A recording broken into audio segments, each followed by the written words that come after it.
Bom, então, esse mapa que eu estou trazendo de exemplo para vocês, eu vou mostrar como é que é feito, né, um resumo de como é que a gente identifica isso, como é possível fazer isso através dessa metodologia.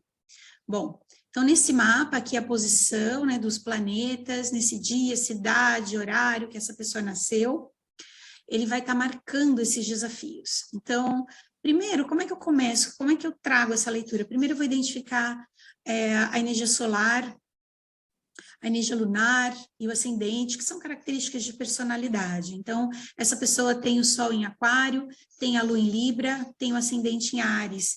Então, o Sol em Aquário vai marcar, o Sol é a essência, como a gente vai manifestar a nossa identidade, como a gente vai em busca dos nossos objetivos, a energia masculina em nós. Então, aqui ela veio fazer isso através de um movimento de autenticidade, veio ser quem ela é, veio ser única. E ela tem esse sol dentro da casa 11. As casas são as áreas da vida. E dentro dessa casa significa que esse tema ganha força, ganha luz, ganha propósito. E a casa 11 tem relação com os projetos para o futuro, os grupos, as associações,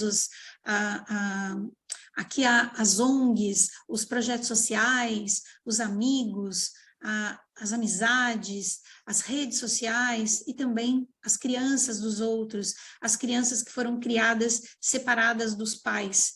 E ela tem ali o Mercúrio conjunto ao Sol, ou seja, tem uma atividade mental muito grande. Mercúrio é como ela vai manifestar a comunicação, a expressão e também a relação com irmãos e parentes. Então, deixa essa informação aqui. Então, ela veio dirigir a vida com essa energia aquariana.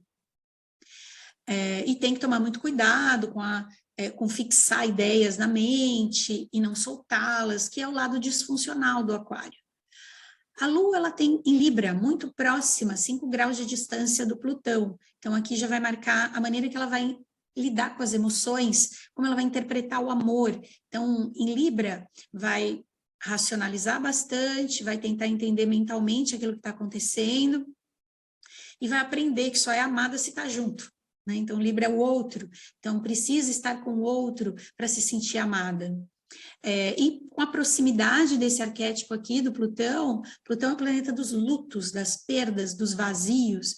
Então, existe aqui, a Lua é o feminino, né, como a gente vai manifestar o nosso mundo interno. Então, existe aqui com esse posicionamento uma absorção de algum luto, de alguma perda, de algum sofrimento ou alguma dor do sistema que vai trazer uma influência emocional e na área dos relacionamentos, na casa 7. Agora, o ascendente dela é Áries, então a marca, como é que ela veio se mostrar para o mundo é com a marca ariana, com a coragem, com a iniciativa, com a liderança, e é o papel dela dentro da família de origem, ou seja, a expectativa inconsciente daquela família quando ela estava nascendo é que ela seria a guerreira, aquela que ia em busca dos objetivos conquistar, ia ter força de lutar.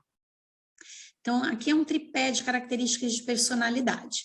Como é que eu faço agora a leitura de identificação de desafios, bloqueios e feridas? Bom, com ela, eu começo a leitura, né, falando do eixo kármico. Então, o karma e o dharma, ele é um eixo, o karma vai marcar onde a gente vai ter ligação com histórias que aconteceram antes de nós, onde vão estar os emaranhados, os emaranhamentos, onde a gente vai repetir algum tipo de dor e vai estar grudado em histórias que aconteceram com os nossos pais, avós, bisavós.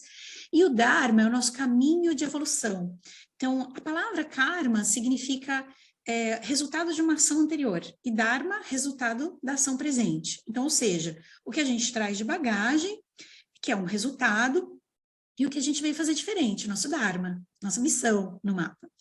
E só que a gente não pode pular de um para o outro, a gente tem que honrar as histórias que nos trouxeram até aqui e se direcionar para fazer diferente. E no caso dela, ela tem esse karma também do lado do Saturno, em Escorpião. O Saturno, na astrologia, vai marcar os mandatos, os paradigmas, as leis passadas de geração em geração e as autoridades para trás dos pais, ou seja, avós, bisavós. Então, nesse caso, como é que eu faço essa identificação? Aqui, essa casa 8, a área que ela tem isso, é a área que representa os lutos, as perdas, os abusos, e também uma área de muita espiritualidade, de força de regeneração. Como é que eu fiz essa leitura? Eu falei para ela, olha, você tem ligações com histórias que aconteceram na sua família, com alguma avó, e tem relação com algum luto, alguma perda profunda, algum abuso, alguma questão aí de dor profunda. E você veio desenvolver a segurança, a alegria de viver, o prazer, que é o touro. Então, você veio olhar para o seu corpo, para as sensações, para o seu dinheiro, para a sua prosperidade, para a sua autoestima. Você veio ter conexão com a matéria e sair de dores profundas. Só que esse eixo é o eixo do desapego. Então, ela veio desapegar, porque a tendência é que a gente pule de 8 para 80, onde a gente tem o eixo kármico. A gente pode ficar aqui ou aqui nos disfuncionais, né? Então, ela pode ficar muito presa a algum sofrimento, alguma dor, ou ficar obcecada em ter segurança. E o caminho dela é o desapego, o bom uso da vida. Então, é ter prosperidade sem ter apego, é ter conexão emocional sem apego. Desapego é uma palavra importantíssima nesse mapa. E a partir daí eu falei para ela, olha, nesse eixo, ele é um eixo feminino, então é importante a gente entender a sua percepção sobre a história da sua mãe, ela é a primeira representante do feminino, e entender onde está essa história dessa avó. Então eu pergunto, na leitura eu perguntei para ela, como é que você está com relação à sua mãe, a percepção que você tem dela, e você conhece alguma história que aconteceu antes de você com alguma avó? E ela me contou que a avó, ela apanhava muito do avô, e numa situação onde teve uma surra muito violenta, ela cansada disso, ela comprou uma arma e ela matou o avô. Ela assassinou o avô. E isso gerou, aí a gente pode ver, né, como isso já gera uma dor profunda nesse sistema. Então, muito relacionado a esse aspecto que ela tem. E o que aconteceu? A mãe dela acabou sendo criada pela irmã mais velha, né? Então, depois desse trauma ter acontecido, ela foi criada pela irmã mais velha. E a vida se passou, a mãe dela se casou, teve 2 filhos, e quando ela foi se divorciar, quando ela estava no processo de divórcio, ela se relacionou com uma pessoa por uma noite, e engravidou dessa cliente, e teve ela. Só que ela nunca soube ou conheceu quem era o pai da filha dela. E no parto, a mãe morre. Então, a mãe dela faleceu no dia que ela nasceu. Então, olha essa trama, né, aqui sistêmica dentro dessa família. Então, a avó que sofre violência, assassina o parceiro, a filha que, quando engravida, vai ter uma filha de um homem que ela não conhece, um excluído, e ela morre no parto. Então, esse posicionamento, até voltando aqui, tem muito a ver com essa posição da Lilith em Áries na primeira casa. Por quê? A Lilith, ela é um outro ponto sistêmico que eu falo do mapa, ela vai marcar onde a gente tem uma exclusão, tem algo que a gente não está vendo. Em Áries, tem a ver com excluir algum tipo de energia masculina, agressividade, a raiva. Então, a raiva não é aceita, ela é excluída. E quem tem a Lilith em Áries tem uma exclusão do masculino. Então, e essa exclusão é gerada no nascimento, na primeira casa. A primeira casa marca o nascer. E a casa 2 é onde ela tem o Dharma, onde ela tem o Kiron, que é a ferida de infância, é a área da amamentação, que representa também o dinheiro, a segurança, a prosperidade. Então, olha essa história, né? Como ela é muito uma trama, um emaranhado realmente. E o que acontece com essa cliente? Ela foi criada pelos irmãos, Olha esse, voltando para aquele aspecto que eu falei, o Sol na casa 11, do lado do Mercúrio, então ela é criada pelos irmãos, então ela buscando um pertencimento, que é um aquário, ela vai acabar buscando durante a vida uma conexão com outras pessoas por ter esse sentido não pertencendo, e criada aí a relação aí muito próxima com os irmãos. E na vida adulta, ela não consegue se relacionar, então ela veio com a questão de que ela viveu muitos relacionamentos tóxicos. Então, muitos relacionamentos onde ela dava demais, onde ela foi dependente emocionalmente, onde outra pessoa era dependente emocionalmente, nunca ficava equilibrado. Relações muito inconscientes, onde um machucava o outro. E esse era o principal tema que ela estava trazendo. Então, onde é que está essa trama? Onde é que a gente identifica? E um outro ponto sistêmico, né, aqui para você, o Quiron. O Quiron vai marcar onde a gente tem uma ferida de infância que leva a um dom, a uma habilidade, só que esse dom, a gente se torna os melhores naquilo que a gente mais precisa. Esse dom tem a ver com a gente curar a nossa dor de infância.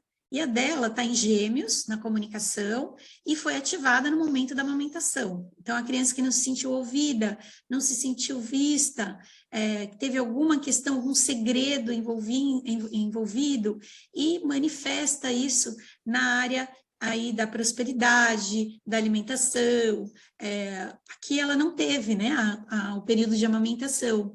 Então, a mãe faleceu no parto, ela não teve esse contato com a mãe. E o interessante é que, aqui eu perguntei para ela, como é que você se sentia na sua infância, como é que você é com a comunicação hoje? E aí ela me disse, olha, eu sinto que eu me expresso muito bem, mas para as pessoas próximas, eu não consigo dizer o que eu sinto, parece que eu tenho uma trava, não consigo expressar meus sentimentos. E toda vez que eu fico ansiosa, eu como muito. Então, por isso, por muitos anos eu tive sobrepeso.